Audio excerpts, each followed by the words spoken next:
Hi, I'm Reverend Tom Kearns, and welcome to 333 Magic 9, where the tarot cards and the astrology stars come together to help you.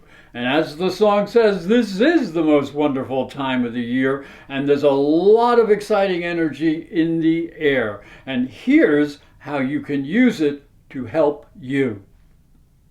Please subscribe and ring the bell for new video notifications.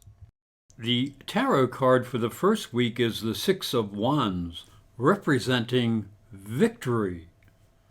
The tarot card for the second week is the Empress. She represents fertility and abundance.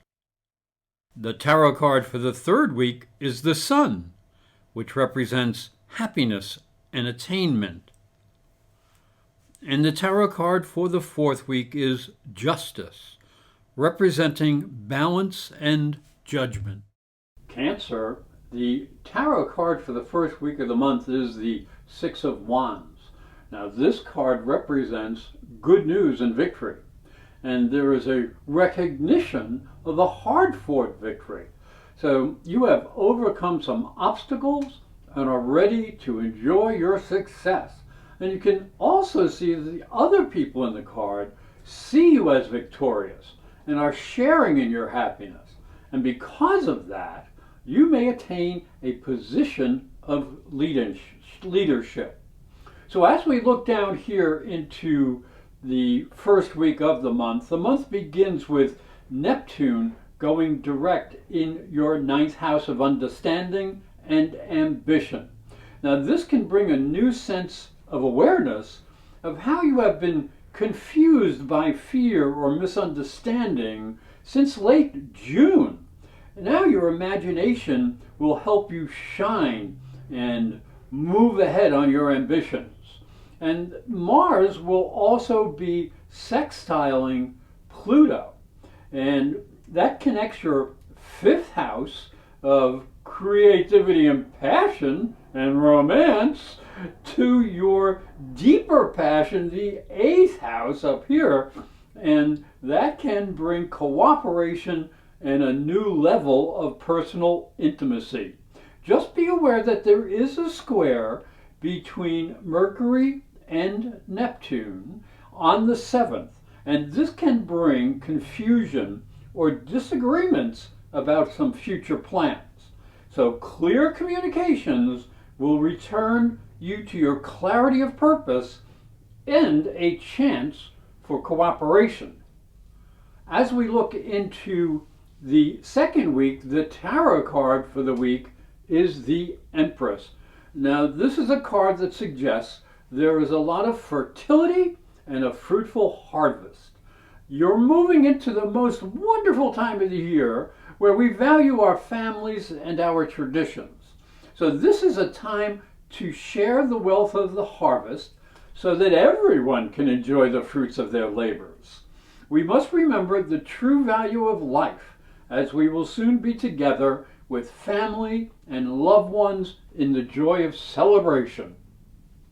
And as we look into the second week, it begins with Mars in your fifth house of romance and pleasure, squared by Jupiter in your eighth house of shared energy on the 8th. Now, this suggests you need to heed any red flags between your desires and the needs of intimate partners. This can cause friction of the worst kind because ego energy can be involved.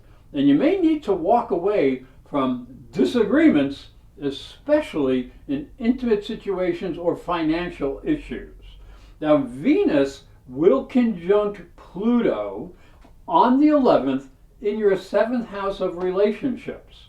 So this suggests a disagreement over values or a need to change values. So make sure you know what you want and how far you're willing to go. Manipulation of any kind can cause a breakup or separation, so do be careful. The tarot card for the third week is the Sun. Now, although this is the beginning of winter, there is great hope for the future as we are together with our loved ones and share the gifts of the season. We're reminded with parties, songs, and sacred celebrations that there is hope and light in the world. This is a good time to heal old wounds and to try to keep the peace in family situations. Now, as we look into the astrology, the third week requires some adjustments as Venus goes retrograde in the 7th house of relationships on the 19th. Now, this warns you not to push your values on partners who do not feel the same way you do on intimate issues. They may have a different vision than you. What you want in a relationship may have to be reevaluated. And you may get a little help here because Mercury will trine Uranus in your 11th house of associates. So you may be inspired to make needed adjustments in your dreams. Your ingenuity and your ability to sell it, especially to partners or to the public, may help you a lot. The tarot card for the last week of the month is Justice. Now, Justice is the card of ultimate balance. The sword in her hand can have the potential of cutting both ways. The scales are held in a perfect balance, suggesting a positive flow between the past and the future. And as we stand on this precipice, we can see there are needed changes that should be made, but we can also see that some would take advantage and turn the system to their personal advantage. May true justice be done. And as we look down into the astrology, the fourth week features the final showdown between stoic Saturn and erratic Uranus as they vie for power in intimate and group situations.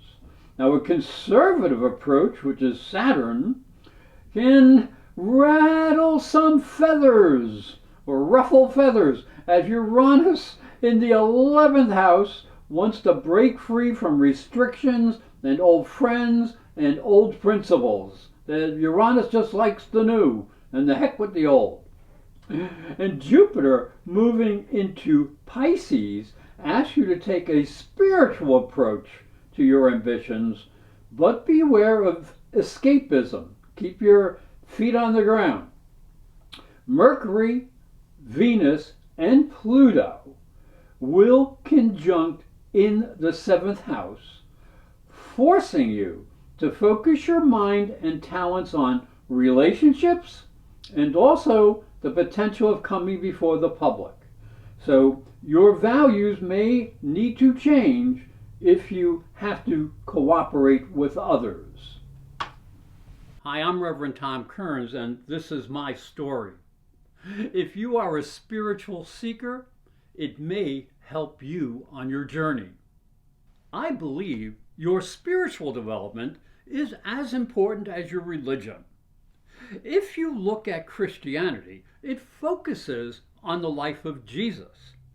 But Jesus was never a Christian. He was Jewish.